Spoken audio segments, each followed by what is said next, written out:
오늘은요 여호수아 7장을 좀 중심으로 우리가 좀 말씀을 나누어 보고자 하는데요. 어, 우리 큐티 책으로는 68쪽이고요. 성경 여호수아 7장을 좀 펴놓으시고요. 바로 제가 말씀 전하면서 오늘 성경을 좀 찾아보도록 그렇게 하겠습니다. 여러분 6장에서 여리고성이 무너졌습니다. 이때 여호수아가 이스라엘 백성들에게 명령했던 것이 있는데요. 자, 여러분 6장 17절로 19절을 보세요. 자, 찾아보겠습니다. 성경을. 오늘 자막은 없습니다. 여호수아 6장 17절로 19절의 말씀. 세 가지를 명령합니다. 이 세 가지가 뭔지를 여러분들이 한번 좀 잘 보시면 좋겠습니다. 여호수아 6장 17절로 19절 한 목소리로 함께 읽습니다. 시작. 이 성과 그 가운데 있는 모든 것은 여호와께 온전히 바치되 기생 라합과 그 집에 동거하는 자는 모두 살려주라. 이는 우리가 보낸 사자들을 그가 숨겨 주었음이니라. 너희는 온전히 바치고 그 바친 것 중에서 어떤 것이든지 취하여 너희가 이스라엘 진영으로 바치는 것이 되게 하여 고통을 당하게 되지 아니하도록 오직 너희는 그 바친 물건에 손대지 말라. 은금과 동철 기구들은 다 여호와께 구별될 것이니 그것을 여호와의 곳간에 드릴지니라 하니라. 자, 세 가지를 명령하죠. 첫째, 기생라합과 그와 함께 있는 모든 자들은 살려줘라. 두 번째, 모든 것을 온전히 바치고 그 바친 물건에는 절대로 손대지 말라. 세 번째, 은금과 동철 기구들은 특별히 여호와의 곳간에 드려라. 자, 이게 세 가지의 명령이었습니다. 자, 그런데 어떻습니까? 이제 여호수아 7장으로 넘어가시면 이 세 가지 중에 하나만 실천하죠. 그게 뭐죠? 기생 라합과 그에게 속해 있던 사람들만 살려줘요. 나머지 두 개가 있습니다. 물건에 손대지 말라. 은금은 여호와의 곳간에 온전히 바쳐라. 이것을 이제 어기게 되는 것이죠. 자, 7장 1절을 보겠습니다. 자, 오늘은 7장 중심으로 보겠는데요. 자, 7장 1절 같이 읽습니다. 시작. 이스라엘 자손들이 온전히 바친 물건으로 말미암아 범죄하였으니 이는 유다 지파 세라의 증손 삽디의 손자 갈미의 아들 아간이 온전히 바친 물건을 가졌습니다. 여호와께서 이스라엘 자손들에게 진노하시니라. 자, 지금 하나님께서 누구에게 진노하시죠?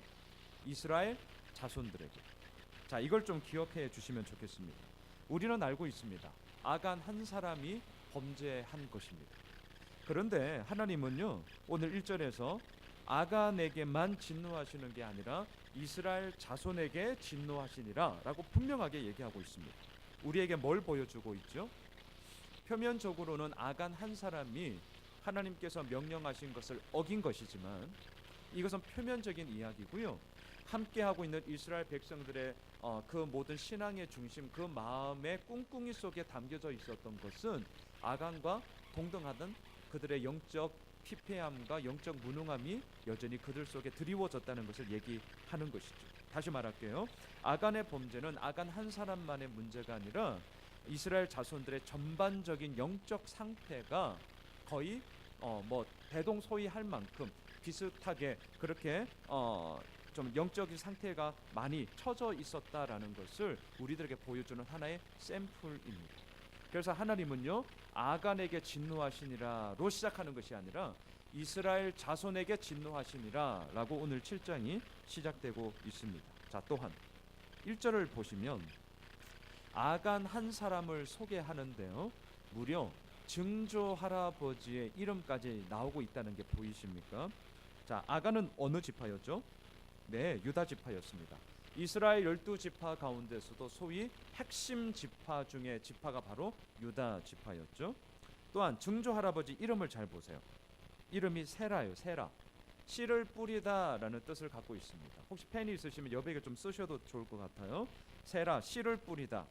자, 할아버지의 이름이 삽디, 여호와의 선물이라는 뜻입니다. 여호와의 선물.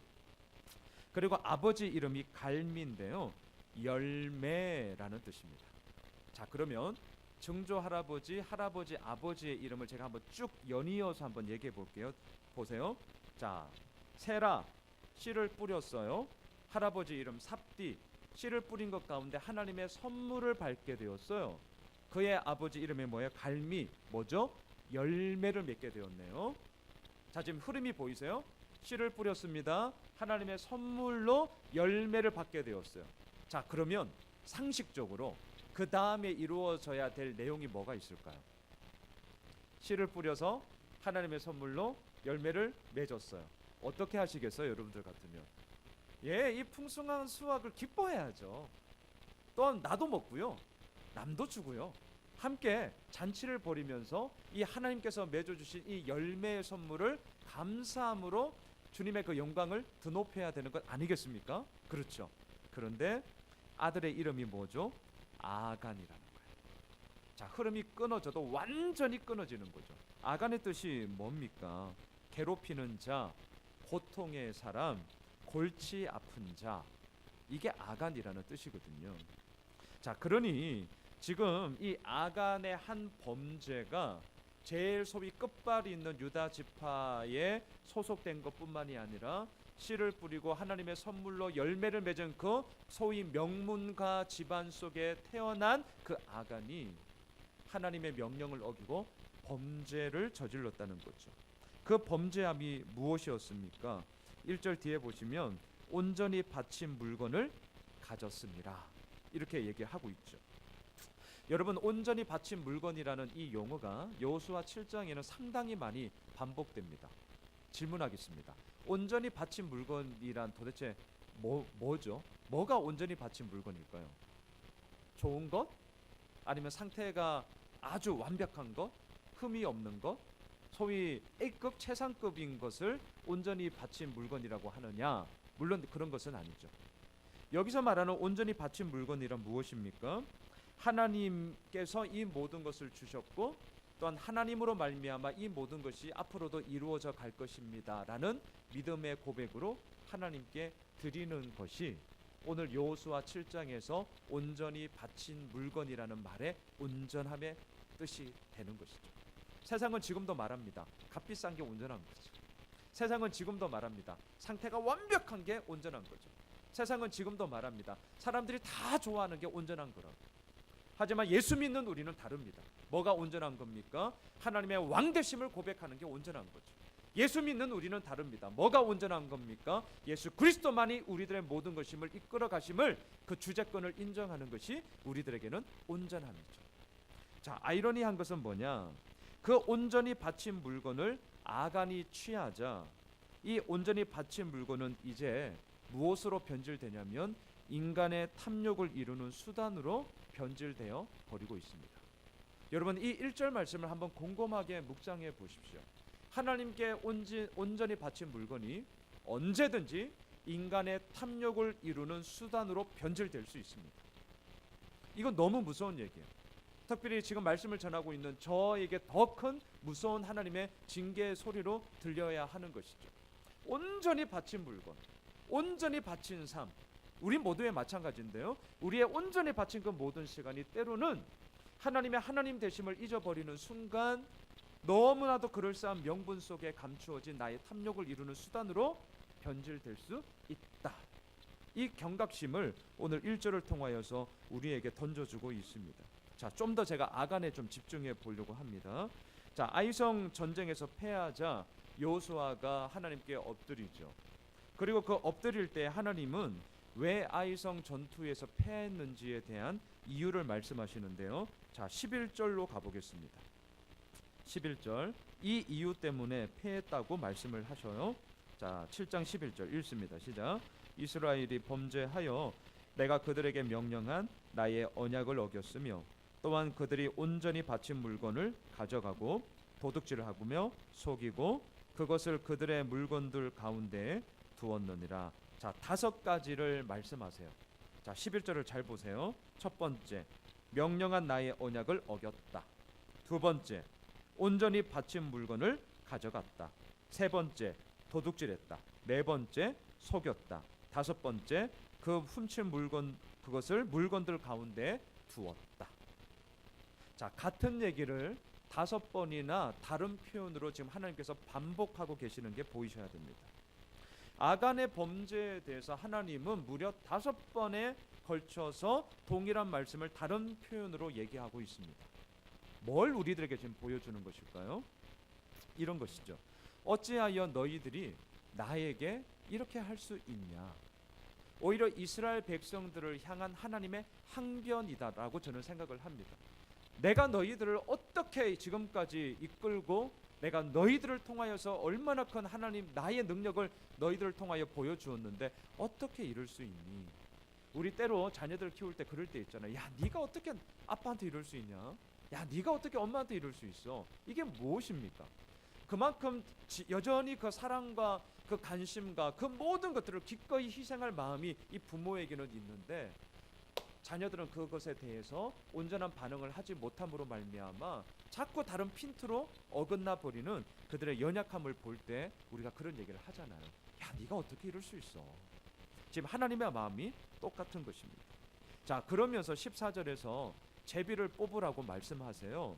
자, 7장 16절로 가겠습니다. 7장 16절. 자, 제비를 뽑아라 이 말씀 앞에 이 여호수아가 어떻게 하는지를 보시죠. 자, 7장 16절 같이 읽겠습니다. 시작. 이에 여호수아가 아침 일찍이 일어나서 이스라엘을 그의 지파대로 가까이 나오게 하였더니 유다 지파가 뽑혔고. 자, 여호수아가 아침 일찍 일어났습니다. 지금 벌어진 상황으로 인해서 어쩌면 잠을 자지 못했을 수도 있을 거예요. 아마 잠을 설쳤을 것입니다. 아침 일찍이 일어나서 12지파를 모았습니다.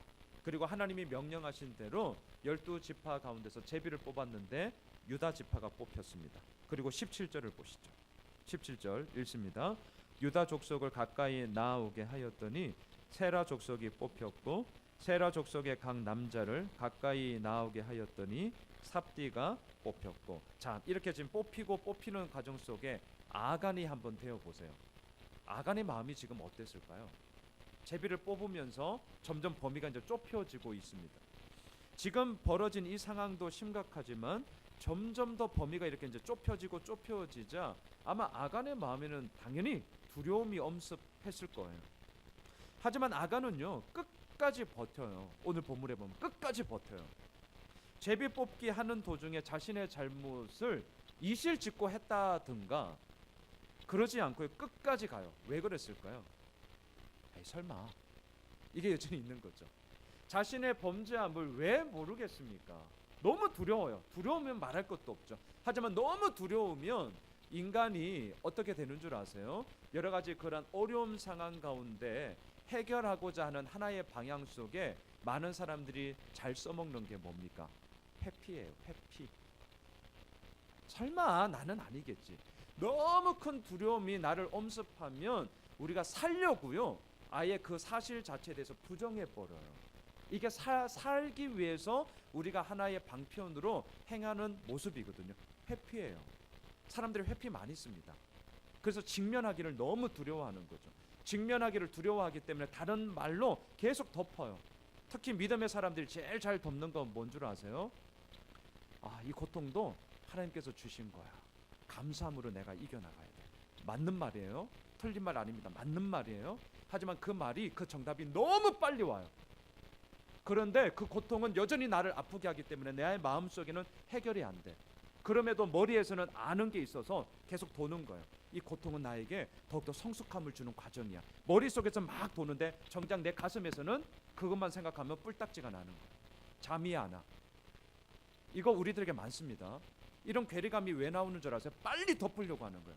빨리 덮으려고 하는 게 뭐냐? 회피하는 거예요. 어쩌면 아간은요 제비가 지금 뽑히는 이 과정 속에 엄청 쫄렸을 거예요. 이실직고 해도 돼요.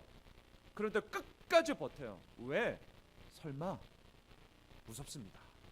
설마 나는 아니겠지. 끝까지 한번 가보는 거죠. 자, 지금 벌어지고 있는 상황을 부인하는 것뿐만이 아니라 어쩌면 자신의 잘못을 인정하지 않는 범죄가 되는 것이죠. 결국 어떻게 됩니까? 아간이 정확하게 뽑히게 됩니다. 자, 20절로 가보시죠. 20절로. 자, 이렇게 뽑히고 난 이후에 아간이 이렇게 얘기합니다. 20절 읽습니다. 시작. 아간이 여호수아에게 대답하여 이르되 참으로 나는 이스라엘의 하나님 여호와께 범죄하여 이러이러하게 행하였나이다. 너무나 때늦은 고백입니다. 아쉽지만 너무 때늦은 고백이에요. 아간의 말처럼요. 20절을 잘 보세요. 참으로 나는 이스라엘의 하나님 여호와께 범죄하여 이러이러하게 행하였나이다. 자, 이 아간의 말처럼 이스라엘의 하나님 여호와가 자신에게 참으로가 되었다면 이미 범죄함은 없어야겠죠. 이해되시죠? 하나님이 나의 삶 속에 참으로 진짜야 이게 되었다면 아간의 범죄함은 없었어야 됩니다. 하지만 지금 물이 다 엎질러지고 난 다음에야, 제비가 다 뽑히고 나서야 자신의 범죄함을 말하고 있습니다. 자, 그러자 21절을 보시죠. 21절 같이 읽을까요? 시작. 내가 노략한 물건 중에 시날산의 아름다운 외투 한 벌과 은 200세겔과 그 무게가 50세겔 되는 금덩이 하나를 보고 탐내어 가져왔나이다. 보소서, 이제 그 물건들을 내 장막 가운데 땅 속에 감추었었는데 은은 그 밑에 있나이다 하더라. 자, 앞서 우리가 6장 17절 이하에서 여리고 성을 함락하면서 하나님께서 하셨던 명령 세 가지 기억하시죠? 기생 라합과 그와 함께 있는 모든 사람들을 살려두라. 이건 오케이. 하지만 두 번째, 세 번째가 뭡니까? 온전히 바친 물건에 대해서는 손대지 말라. 특별히 은과 금, 동철은 여호와의 곳간에 드려라. 근데 아간의 범죄함이 정확하게 이 두 번째, 세 번째를 어겼죠. 온전히 바친 물건에 손을 댔고요. 특별히 은과 금을 훔쳤습니다. 그리고는 어떻게 했습니까? 21절 저 뒤에 보면 감추어 두었는데요. 첫째, 자기가 살고 있는 장막 가운데. 두 번째, 그것도 모자라서 어떻게 해요? 땅 속에. 또 세 번째, 그것도 모자라서 어떻게 해요? 은은 그 밑에 숨겨뒀죠. 자, 지금 방향이 보이세요? 제가 새벽에도 이미 이거는 말씀을 드렸는데 방향을 잘 보세요. 더 꽁꽁꽁꽁 숨기고 있죠. 깊게 들어가고 있어요. 장막 가운데, 땅 밑에, 은은 그 밑에 점점 내려져 가고 있죠. 이게 무엇입니까? 범죄한 우리들의 마음, 범죄한 이 세상의 모습, 하나님을 떠난 자들의 삶의 그 무능함을 우리에게 보여주는 것입니다. 점점 더 드러내는 것이 아니라 죄가 있으면 우리는 점점 더 꽁꽁 숨기게 되죠. 내 장막 가운데, 이것도 들킬까봐 땅 밑에, 이것도 들킬까봐 더 밑에 이렇게 숨어 들어가게 되는 것이 죄악된 모습의 본질인 것을 우리에게 보여줍니다. 자, 여기서요 말씀을 묵상하다가 이런 생각이 들었습니다. 6장에 나왔던 라합과 지금 7장에 나오고 있는 아간이 이렇게 좀 비교가 되었어요. 자, 여러분 다시금 6장 25절로 한번 가보십시오. 자, 라합과 아간을 제가 잠깐 비교해 보겠습니다. 먼저 6장 25절로 좀 앞장을 다시 한번 가보십시오. 6장 25절 한 목소리로 함께 읽겠습니다. 여호수아가 기생 라합과 그의 아버지의 가족과 그에게 속한 모든 것을 살렸으므로 그가 오늘까지 이스라엘 중에 거주하였으니 이는 여호수아가 여리고를 정탐하려고 보낸 사자들을 숨겼음이었더라. 자, 라합이 누구입니까? 25절에 보면 딱 한마디 합니다. 기생이다. 이렇게 얘기하죠. 자신의 몸을 내어줌으로 말미암아 생계를 유지해야 했던 여인이었습니다. 사회적으로 무슨 인정을 받겠어요? 어느 사람이 그 기생 라합의 이야기에 신빙성을 가지며 공신력을 줄 수 있겠습니까? 아마 안 들었을 것입니다. 편견과 무시, 차별과 인정받지 못함이 이 기생으로 살아갔던 라합의 삶 속에 너무나 깊게 드리워졌던 인생임에 분명합니다. 자, 그런데 중요한 게요, 그러한 라합이 25절 마지막 단어를 보세요. 누구를 숨겨주었어요? 정탐하려고 보낸 사자들, 정탐꾼들을 숨겨줬죠. 자, 지금 제가 라합과 아간을 비교하는데 첫 번째, 숨겼다라는 말은 똑같아요. 라합도 숨겼고 아간도 숨겼어요. 그렇죠? 하지만 이 숨김이 결코 똑같지가 않습니다. 다시 말하겠습니다. 라합의 숨김은 이스라엘의 하나님 여호와가 참으로 살아계시고 진짜 하나님이시야라는 소식을 듣고 그에 대한 믿음의 고백으로서, 믿음의 순종으로서 숨겼던 숨김이죠. 다시요, 라합의 숨김은 믿음의 고백이었습니다. 믿음의 순종이었습니다. 그래서 어떻게 되었습니까? 오늘 6장 25절에 보면 오늘까지 이스라엘 중에 거주하였으니. 그리고 더 나아가서 마태복음 1장을 보시면 예수님의 족보가 나오잖아요. 그 족보 가운데 1장 마태복음 1장 5절 제가 한번 읽어드릴게요. 살모는 라합에게서 보아스를 낳고 보아스는 룻에게서 오벳을 낳고 오벳은 이새를 낳고. 제가 룻기 강의 작년에 강의를 하면서 말씀을 드렸지만 보아스의 어머니가 라합이었습니다. 그리고 예수님의 족보에 이 라합의 이름이 등장하게 되는 것이죠. 자, 이처럼 믿음의 순종으로 라합도 숨겼지만 그 숨김은 아간과는 완전히 다른 숨김의 이야기가 되었더라라는 것이죠. 그렇다면 아간은 어떻습니까? 아간도 숨겼어요. 시날산의 외투, 은, 금 숨겼습니다. 하지만 이 아간의 숨김은 이스라엘의 하나님 여호와가 자신의 삶에 진짜가 되지 못했기 때문에 벌어진 불순종이었고 자신의 탐욕이었습니다. 자, 그래서 어떻게 되는가? 7장 26절로 가보세요. 그의 삶의 결론을 한번 보실까요?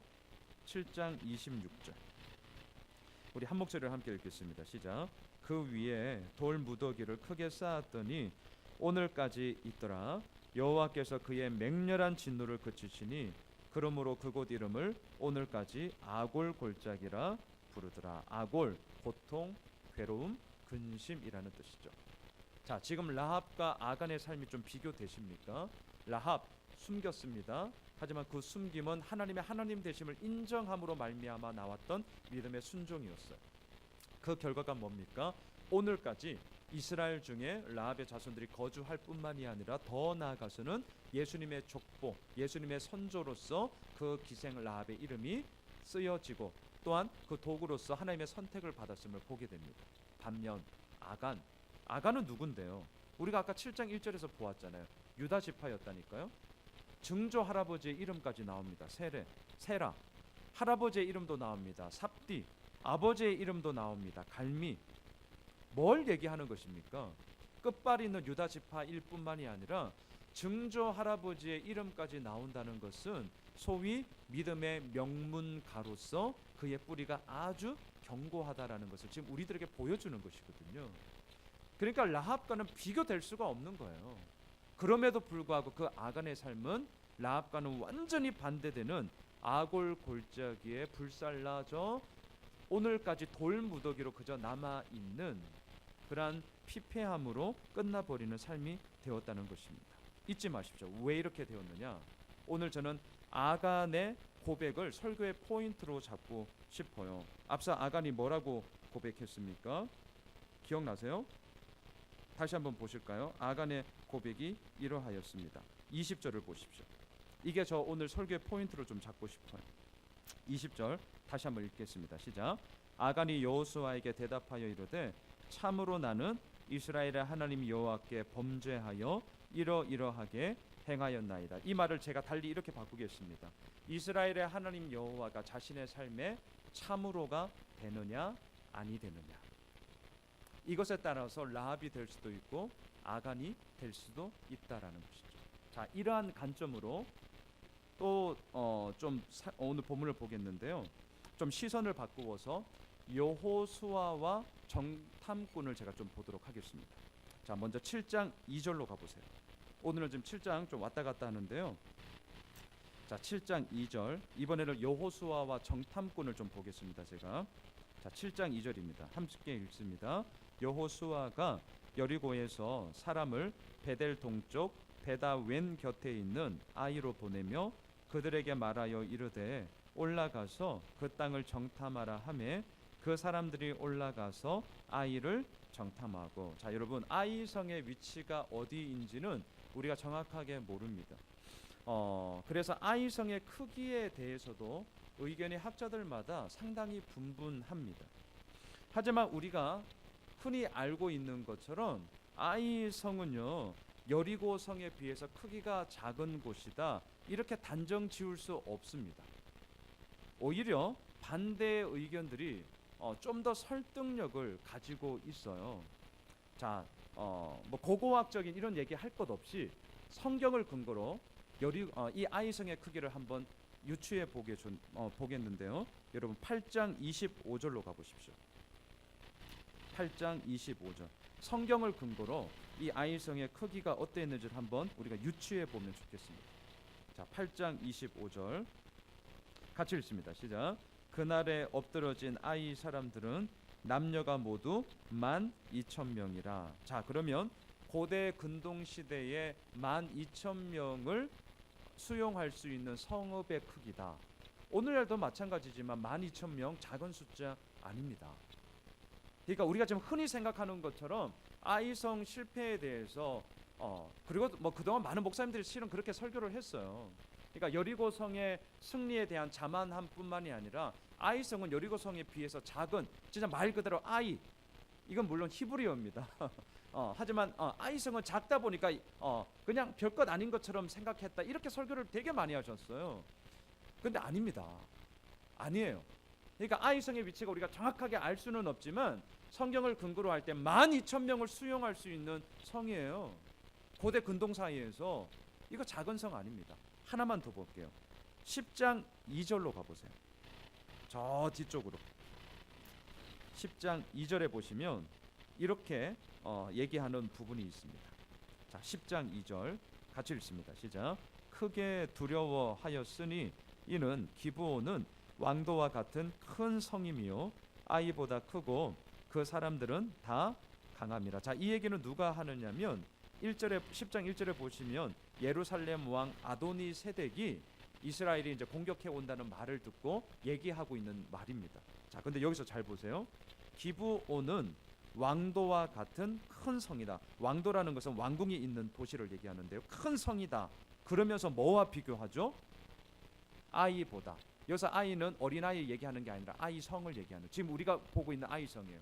아이성보다 크고 그 사람들은 다 강함이라. 자, 저를 보세요.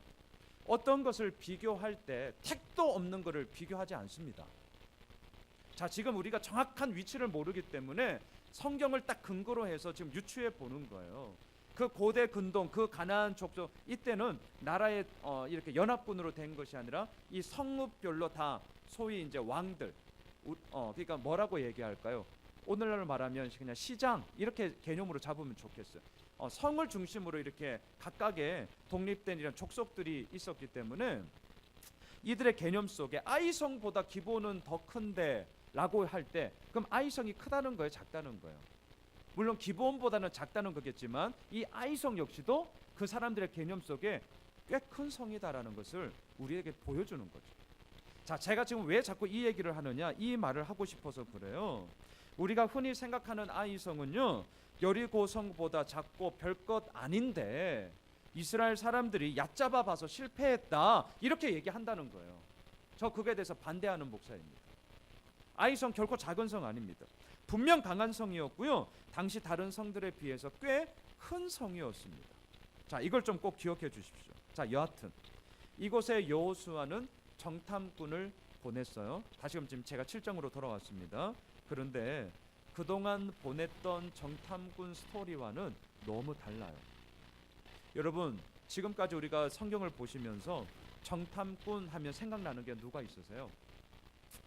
12정탐꾼. 모세가 가나안 땅에 들어가기 전에 12정탐꾼을 보냈죠. 이스라엘의 각 지파에서 대표주자 한 명씩. 그때 나왔던 믿음의 대표주자가 누구예요? 여호수아와 갈렙이지 않습니까? 자, 또한 여호수아는요, 여리고성을 공격하기 전에 먼저 2명의 정탐꾼을 보내죠. 여호수아 2장에서. 그리고 그 성의 견밀함과 그 성의 구조가 어떠한지를 다 둘러보고 난 이후에 돌아오게 합니다. 자, 그런데 앞서 우리가 정탐꾼을 보내는 스토리를 7장 2절에서 보았는데요, 몇 명을 보냈는지 알 수가 없어요. 그렇죠? 7장 2절에서 몇 명을 보냈는지 알 수가 없어요. 자, 이것은 단지 정탐꾼의 숫자가 몇 명이냐 이걸 보는 게 아니라 정탐을 보내는 그 땅에 대해서 얼마나 신경을 쓰고 있고 얼마나 큰 관심을 쓰고 있느냐의 문제입니다. 다시요. 모세가 12명을 보냈고요. 또한 여호수아가 여리고성을 공격하기 전에 2명의 정탐꾼을 보냈다는 이 숫자는 그만큼 앞으로 함락하고 공격해야 될 그 성에 대한 치밀한 관심과 마음을 쏟아내며 이야기해요. 그런데 이 아이성을 준비하는 데 있어서는 몇 명을 보냈는지 성경이 기록하지 않습니다.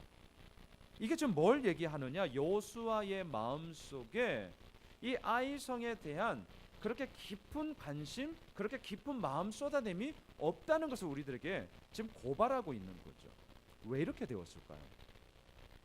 여호수아 역시 여리고성의 큰 승리가 분명히 그의 삶 속에 안일함을 준 것뿐만이 아니라, 제가 오늘 설교의 포인트를 아간의 고백을 포인트로 두고 있습니다. 이스라엘 하나님 여호와가 참으로 내 삶을 이끌어 가시는 분이야라는 그 고백이 여리고성의 큰 승리로 말미암아 희미해졌던 것 같아요.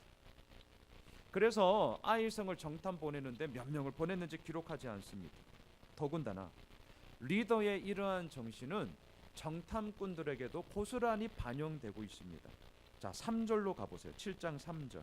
정탐하고 나서 이 정탐꾼들이 뭐라고 보고하냐면 이렇게 보고를 합니다. 7장 3절입니다. 함께 읽겠습니다. 여호수아에게로 돌아와 그에게 이르되 백성을 다 올라가게 하지 말고 2-3천 명만 올라가서 아이를 치게 하소서.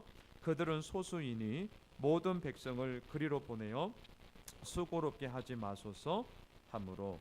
자, 모세가 가나안 땅을 정탐하고 12명의 정탐꾼이 이제 돌아왔을 때 여호수아와 갈렙의 보고가 기억나시죠? 그들은 우리의 밥입니다. 그들은 우리의 먹입니다. 하나님께서 우리와 함께 하시는데 우리가 능치 못함이 뭐가 있습니까? 갑시다. 하나님이 주신 젖과 꿀이 흐르는 땅 맞습니다.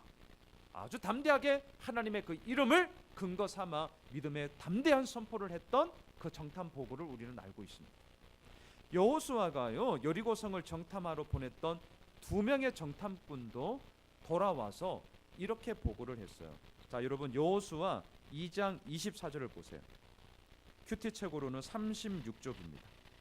여호수아 2장 24절. 2명의 정탐꾼들이 돌아와서 이렇게 보고를 했습니다. 여호수아 2장 24절 읽습니다. 시작. 또 여호수아에게 이르되 진실로 여호와께서 그 온 땅을 우리 손에 주셨으므로 그 땅의 모든 주민이 우리 앞에서 간담이 녹더이다 하더라. 자, 보세요. 하나님께서 이루실 일에 대한 기대, 믿음의 선포, 하나님께서 이 땅 우리에게 주셨습니다. 그 사람들의 마음이 간담이 다 녹았습니다. 지금 보이시죠? 자, 그런데 오늘 본문으로 와보시죠. 앞서 우리가 지금 읽었어요. 7장 3절 정탐꾼의 보고를 보세요. 하나님 언급 전혀 하지 않습니다. 하나님으로 말미암아 전쟁에서 승리할 수 있다는 믿음의 고백 전혀 나오지 않습니다. 뭐 나옵니까? 그냥 한 2-3천 명 정도 뭐 그냥 가면 될 것 같은데요. 아우, 그들은 소수인데요. 뭔 소수예요? 12,000명이 애 이름입니까? 소수 아니에요. 지금도 12,000명 큰 이야기예요. 지금 이 정탐꾼들이 생각하고 있고 바라보고 있는 이 기준이 형편없습니다. 도대체 뭐 보고 왔는지를 모르겠어요.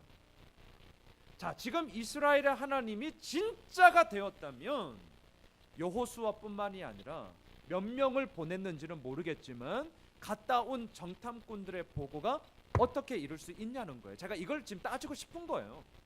하나님이 어디 갔습니까? 하나님께서 우리에게 주신 선물이라는 게 도대체 어디 갔습니까? 말이 됩니까? 2-3천 명쯤 그냥 가면 될 것 같은데요. 이게 말이 안 되는 거예요. 더군다나 지금 정탐꾼들이 제안한 군대는 매우 작은 규모예요. 제가 왜 이야기를 하느냐? 민수기 26장 51절을 보면 지금 이 당시 가나안 땅에 들어간 이스라엘의 군대가 60만입니다. 이걸 이제 얼추 계산 삼아서 대부분 한 200만 이상의 이스라엘 백성들을 얘기하지 않습니까? 60만 대군이에요. 60만 대군. 더군다나 여러분 4장 13절을 한번 보시겠어요? 4장 13절. 자, 지금 2-3천 명이 얼마나 작은 숫자를 얘기하고 있는지를 제가 지금 보고 있습니다. 자, 4장 13절을 보세요. 자, 같이 읽어보실까요? 시작. 무장한 4만 명 가량이 여호와 앞에서 건너가 싸우려고 여리고 평지에 이르니라. 자, 여기서 말하는 4만 명은 누구냐면요, 요단 동편에 이미 땅을 얻었던 르우벤 지파, 갓 지파, 므낫세 반 지파예요. 두 지파 반에서 차출된 군인이 4만 명이에요. 자, 그러면 지금 이 아이성을 정탐하고 온 이 정탐꾼들의 이 보고가 얼마나 형편없는지를 지금 보이십니까? 아이성 작은 성 아닙니다. 그럼에도 불구하고 2~3천 명만, 지금 르우벤 지파, 갓 지파, 므낫세 반 지파의 이 4만 명은요, 약속을 했어요.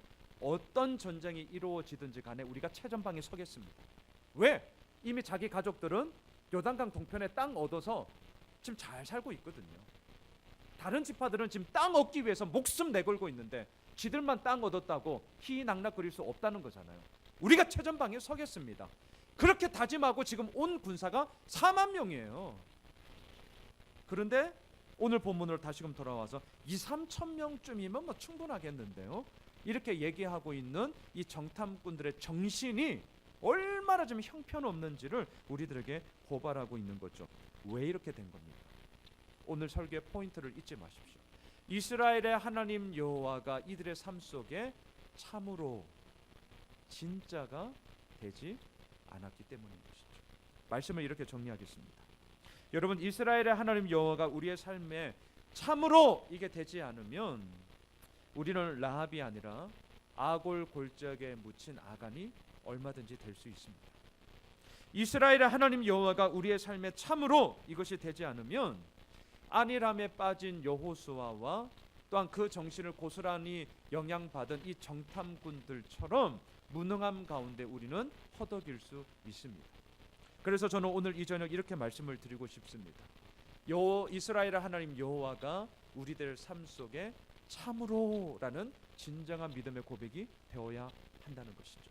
때늦은 고백 있으면 안 됩니다. 이것이 되지 않았기 때문에 오늘 본문 7장 1절, 하나님은 누구에게 진노하십니까? 이스라엘 자손에게 진노하십니다.